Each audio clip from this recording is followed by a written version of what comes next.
سب تعریف اللہ ہی کو ہے جس نے اپنے محبوب بندے محمد صلی اللہ علیہ وآلہ وسلم پر یہ کتاب نازل کی اور اس میں کسی طرح کی کجی اور پیچیدگی نہ رکھی، بلکہ سیدھی اور سلیس اتاری تاکہ لوگوں کو عذاب سخت سے جو اس کی طرف سے آنے والا ہے ڈرائے، اور مومنوں کو جو نیک عمل کرتے ہیں خوشخبری سنائے کہ ان کے لیے ان کے کاموں کا نیک بدلہ یعنی بہشت ہے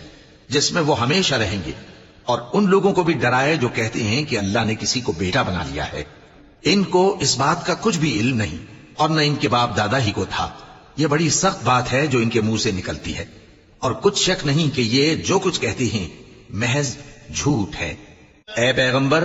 اگر یہ اس کلام پر ایمان نہ لائیں تو شاید تم ان کے پیچھے رنج کر کر کے اپنے تئیں ہلاک کر دو گے۔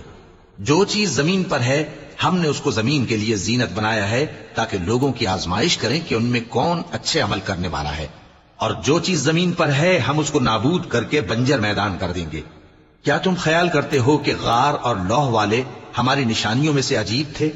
جب وہ نوجوان غار میں جا رہے تو کہنے لگے کہ اے ہمارے پروردگار، ہم پر اپنے ہاں سے رحمت نازل فرما اور ہمارے کام میں درستی کے سامان مہیا کر۔